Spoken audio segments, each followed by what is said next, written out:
السلام علیکم ورحمۃ اللہ وبرکاتہ۔ الحمد للہ رب العالمین والصلاة والسلام علی سید المرسلین، اما بعد فاعوذ باللہ من الشیطان الرجیم، بسم اللہ الرحمن الرحیم۔ برادران عزیز و معزز خواتین، آج کی اس نشست میں سورۃ النور کی آیت نمبر 32 اور 33 کا ترجمہ و تفسیر پیش کرنے کی سعادت حاصل کی جائے گی۔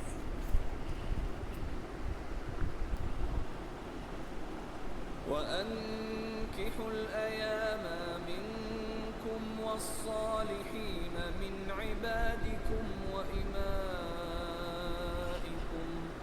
إِنْ يَكُونُوا فُقَرَاءَ يُغْنِهِمُ اللَّهُ مِنْ فَضْلِهِ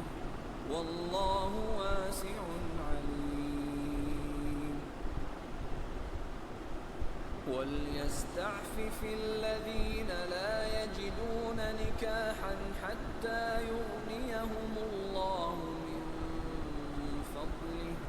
وَالَّذِينَ يَبْتَغُونَ الْكِتَابَ مِمَّا مَلَكَتْ أَيْمَانُكُمْ فَكَاتِبُوهُمْ إِنْ عَلِمْتُمْ فِيهِمْ خَيْرًا وَآتُوهُمْ مِمَّا لِلَّهِ الَّذِي آتَاكُمْ وَلَا تُكْرِهُوا فَتَيَاتِكُمْ عَلَى الْبِغَاءِ إِنْ أَرَدْنَ تَحَصُّنًا لِتَبْتَغُوا عَرَضَ الْحَيَاةِ الدُّنْيَا وَمَنْ يُكْرِههُّنَّ فَإِنَّ اللَّهَ مِنْ بَعْدِ إِكْرَاهِهِنَّ غَفُورٌ رَحِيمٌ۔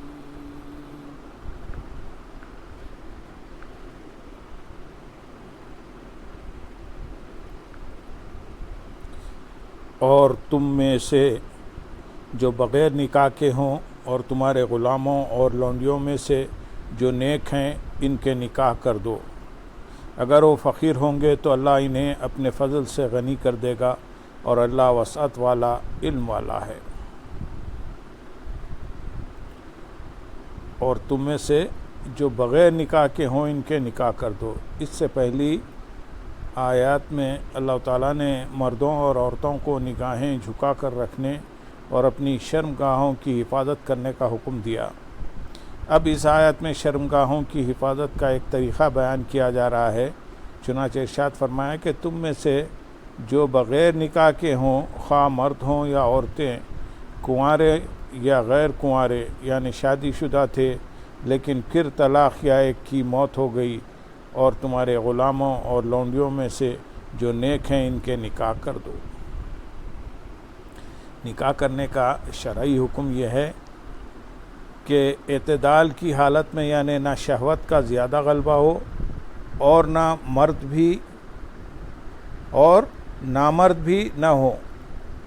مہر اور نان نفقے پر قدرت رکھتا ہو تو نکاح سنت موقدہ ہے۔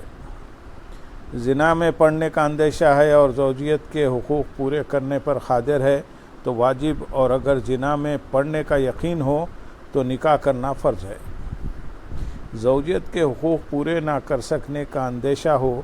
تو نکاح مکروہ، اور حقوق پورے نہ کر سکنے کا یقین ہو تو حرام ہے۔ نکاح سے متعلق مسائل کی مزید معلومات کے لیے بہار شریعت جلد 2 سے حصے 7 کا مطالعہ فرمائیں۔ اگر وہ فقیر ہوں گے،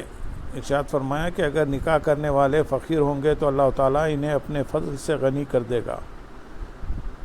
اس غنا کے بارے میں مفسرین کے چند قول ہیں۔ نمبر 1، اس غنا سے مراد قناعت ہے۔ نمبر 2، اس سے مراد کفایت ہے کہ ایک کا کھانا 2 کے لیے کافی ہو جائے، جیسا کہ حضرت جابر بن عبداللہ رضی اللہ تعالیٰ عنہ سے روایت ہے، رسول اللہ صلی اللہ علیہ وسلم نے ارشاد فرمایا ایک شخص کا کھانا 2 کو کافی ہے۔ اور نمبر 3، اس غنا سے شوہر اور بیوی کے دورے رزقوں کا جمع ہو جانا یا نکاح کی برکت سے فراغی حاصل ہونا مراد ہے۔ اس آیت سے معلوم ہوا کہ نکاح کی برکت سے تنگ دستی دور ہو جاتی اور فراغ دستی حاصل ہوتی ہے۔ کثیر احادیث میں بھی اس چیز کو بیان کیا گیا ہے۔ ترغیب کے لیے ہم یہاں چند احادیث پیش کریں گے۔ نمبر 1، حضرت ابو ہریرہ رضی اللہ تعالیٰ عنہ سے روایت ہے، حضور اقدس صلی اللہ علیہ وسلم نے ارشاد فرمایا، 3 شخصوں کی اللہ تعالیٰ مدد فرمائے گا۔ نمبر 1، اللہ عز و جل کی راہ میں جہاد کرنے والا۔ نمبر 2، مکاتب یعنی غلام کے کتابت کی رقم ادا کرنے کا ارادہ رکھتا ہے۔ نمبر 3، پارسائی کے ارادے سے نکاح کرنے والا۔ دوسری حدیث حضرت عبداللہ بن عباس رضی اللہ تعالیٰ عنہ سے روایت ہے، تاجدار رسالت صلی اللہ علیہ وسلم نے ارشاد فرمایا، تم نکاح کے ذریعے رزق تلاش کرو۔ تیسری حدیث حضرت عروہ رضی اللہ تعالیٰ عنہ سے روایت ہے، حضور انور صلی اللہ علیہ وسلم نے ارشاد فرمایا، تم عورتوں سے نکاح کرو کیونکہ وہ تمہارے پاس اللہ تعالیٰ کی طرف سے رزق اور مال لائیں گی۔ نمبر 4، حضرت جابر بن عبداللہ رضی اللہ تعالیٰ عنہ فرماتے ہیں کہ ایک شخص نے بارگاہ رسالت صلی اللہ علیہ وسلم میں حاضر ہو کر اپنی تنگ دستی کی شکایت کی تو آپ صلی اللہ علیہ وسلم نے اسے نکاح کرنے کا حکم ارشاد فرمایا۔ نمبر 5، حضرت ابوبکر صدیق رضی اللہ تعالیٰ عنہ نے فرمایا، اللہ عز و جل نے جو تمہیں نکاح کا حکم فرمایا تم اس کی اطاعت کرو، اس نے جو غنی کرنے کا وعدہ کیا ہے پورا فرمائے گا۔ اللہ تعالیٰ نے فرمایا اگر وہ فقیر ہوں گے تو اللہ عز و جل انہیں اپنے فضل سے غنی کر دے گا۔ نمبر 6، حضرت عمر بن خطاب رضی اللہ تعالیٰ عنہ فرماتے ہیں، مجھے اس شخص پر تعجب ہوتا ہے جو نکاح کے بغیر غنی ہونے کی کوشش کر رہا ہے، حالانکہ اللہ تعالیٰ نے ارشاد فرمایا ہے اگر وہ فقیر ہوں گے تو اللہ تعالیٰ انہیں اپنے فضل سے غنی کر دے گا۔ نکاح کی وجہ سے غنی ہونے کی ایک نفسیاتی وجہ بھی ہے، اور وہ یہ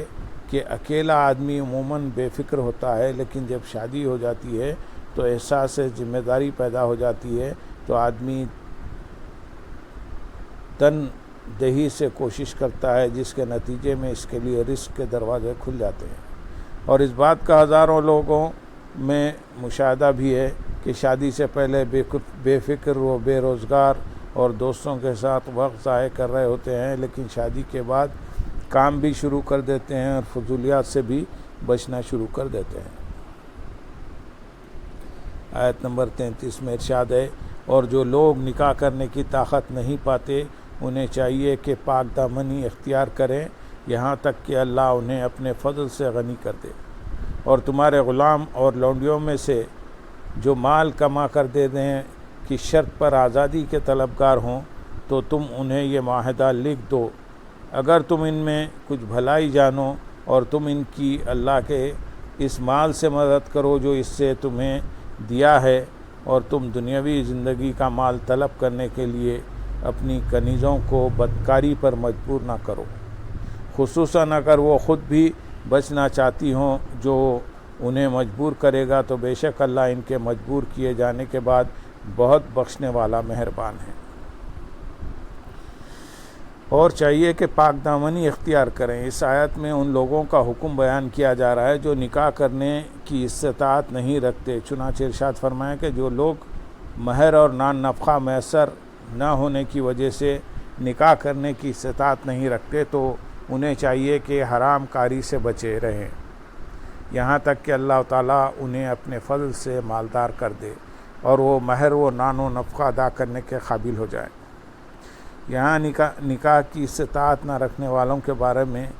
2 شرعی مسائل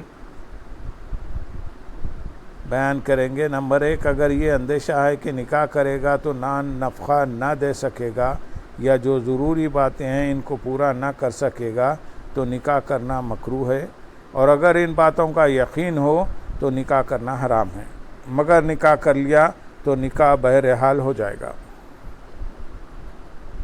نمبر 2، جو لوگ کسی وجہ سے نکاح کی استطاعت نہیں رکھتے تو انہیں چاہیے کہ کثرت سے روزے رکھیں، جیسا کہ حضرت عبداللہ بن مسعود رضی اللہ تعالیٰ عنہ سے روایت ہے، رسول اللہ صلی اللہ علیہ وسلم نے ارشاد فرمایا، اے جوانوں تم میں جو کوئی نکاح کی استطاعت رکھتا ہے وہ نکاح کرے کہ یہ اجنبی عورت کی طرف نظر کرنے سے نگاہ کو روکنے والا ہے اور شرمگاہ کی حفاظت کرنے والا ہے، اور جس میں نکاح کی استطاعت نہیں وہ روزے رکھے کہ روزہ شہوت کو توڑنے والا ہے۔ آیت کے اگلے حصے میں ارشاد ہے اور جو مال کما کر دینے کی شرط پر آزادی کے طلبگار ہوں۔ آیت کے اس حصے میں غلاموں اور لونڈیوں کے بارے میں چند احکام بیان ہوئے ہیں۔ ان کا خلاصہ یہ ہے: نمبر 1، جو غلام اور لونڈی مخصوص مقدار میں مال کما کر دینے کی شرط پر آزادی کے طلبگار ہوں تو انہیں اس کا معاہدہ لکھ دینا مستحب ہے۔ اس طرح کی آزادی کو شریعت کی اصطلاح میں کتابت اور ایسا معاہدہ کرنے والا غلام کو مکاتب کہتے ہیں، جبکہ جو مال دینا طے پایا اسے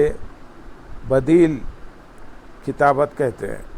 نمبر 2، غلاموں اور لونڈیوں کے ساتھ ایسا معاہدہ کرنا اس وقت مستحب ہے جب وہ امانت و دیانت اور کمائی پر قدرت رکھتے ہوں،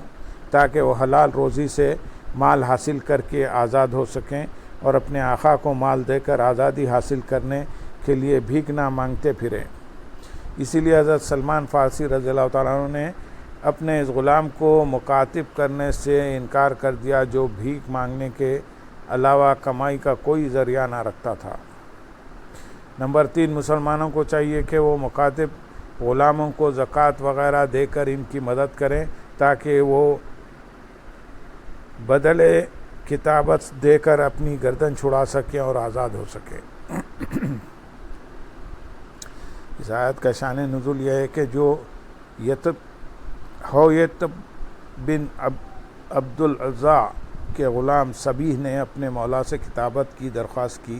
مولا نے انکار کیا، اس پر یہ آیت نازل ہوئی تو یحتب نے اس کو 100 دینار پر مکاتب کر دیا اور ان میں سے 20 اس کو بخش دیے، باقی اس نے ادا کر دیے۔ غلاموں اور لونڈیوں کو آزاد کرنے کے بارے میں تفصیلی مسائل کی معلومات کے لیے بہار شریعت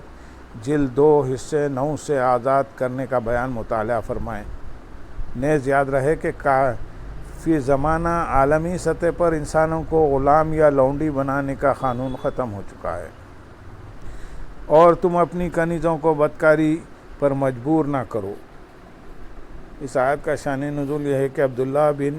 اوبی بن سلول منافق مال حاصل کرنے کے لیے اپنی کنیزوں کو بدکاری پر مجبور کرتا تھا۔ ان کنیزوں نے تاجدار رسالت صلی اللہ علیہ وسلم سے اس کی شکایت کی، اس پر یہ آیت کریمہ نازل ہوئی اور اللہ تعالیٰ نے حکم دیا کہ تم مال کے لالچ میں اندھے ہو کر کنیزوں کو بدکاری پر مجبور نہ کرو، خصوصاً اگر وہ خود بھی بچنا چاہتی ہوں، اور جو انہیں مجبور کرے گا تو بے شک اللہ تعالیٰ ان کے مجبور کیے جانے کے بعد بہت بخشنے والا مہربان ہے، اور اس کا وبال گناہ پر مجبور کرنے والے پر ہے۔ علامہ اسماعیل حقی رحمۃ اللہ علیہ فرماتے ہیں زنا پر مجبور کیا جانا اس وقت ثابت ہوگا جب کوئی جان سے مار دینے یا جسم کا کوئی عضو ضائع کر دینے کی دھمکی دے، اور اگر ایسی دھمکی نہ ہو بلکہ تھوڑی بہت دھمکی ہو تو زنا پر مجبور کیا جانا ثابت نہ ہوگا۔ اس مسئلے کی تفصیل یہ ہے کہ کوئی عورت سچے دل کے ساتھ زنا سے بچنا چاہتی ہے اور کوئی شخص اسے زنا نہ کرنے کی صورت میں جان سے مار دینے یا اس کا کوئی عضو ضائع کر دینے یا شدید مارنے کی دھمکی دے رہا ہے، اور عورت سمجھتی ہے کہ اگر میں نے اس کی بات نہ مانی تو یہ جو کہہ رہا ہے وہ کر گزرے گا، اس صورت میں وہ زنا کیے جانے پر مجبور شمار ہوگی، اور اگر اس کے ساتھ زنا ہوا تو وہ گناہگار نہیں ہوگی، اور اگر دھمکی کی نوعیت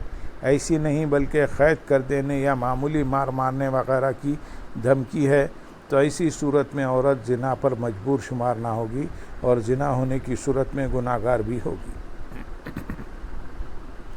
یاد رہے کہ اس آیت مبارکہ میں جو کنیزوں کو بدکاری پر مجبور کرنے سے منع فرمایا گیا، اس حکم میں کنیزوں کے ساتھ ساتھ آزاد عورتیں بھی داخل ہیں، اور انہیں بھی زنا پر مجبور کرنا منع ہے۔ زنا پر مجبور کرنا دنیا کا مال طلب کرنے کے لیے ہو یا کسی اور غرض سے، بہرحال حرام اور شیطانی کام ہیں، اور آیت کے آخر سے یہ ثابت ہوتا ہے کہ زنا پر مجبور کرنے والے گناہ گار ہیں۔ اسے سامنے رکھتے ہوئے ان لوگوں کو اپنے طرز عمل پر غور کرنے کی شدید ضرورت ہے جو محنت مزدوری کر کے خود کما کر لانے سے جی چرانے کی بنا پر گھر کے اخراجات چلانے کے لیے یا اپنی خواہشات اور نشے کی لت پوری کرنے کے لیے کمینے پن پر حد پار کر دیتے اور اپنی بیویوں، بیٹیوں اور بہوؤں وغیرہ کو زنا کروانے پر مجبور کرتے ہیں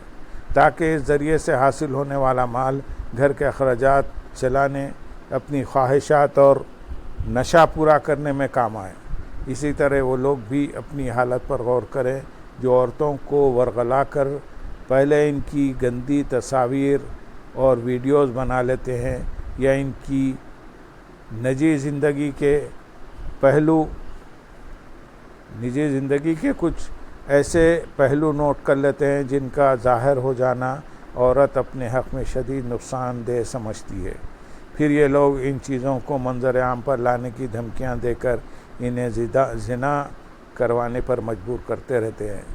ایسے لوگ یاد رکھیں کہ جس عورت کے حق میں شریعت کے اصولوں کے مطابق زنا پر مجبور کیا جانا ثابت ہوا، اسے تو اللہ تعالیٰ مہربانی فرماتے ہوئے بخش دے گا، لیکن زنا پر مجبور کرنے والا بہرحال گناہ گار ہوگا، اور اگر اس نے توبہ نہ کی اور اس چیز سے باز نہ آیا تو اللہ تعالیٰ کے غضب اور جہنم کے دردناک عذاب میں مبتلا ہو سکتا ہے۔ اللہ تعالیٰ ایسے لوگوں کو عقل سلیم اور ہدایت عطا فرمائے۔ اللہم صلی علی سیدنا محمد وعلی آل سیدنا محمد وبارک وسلم، وآخر دعوانا ان الحمدللہ رب العالمین۔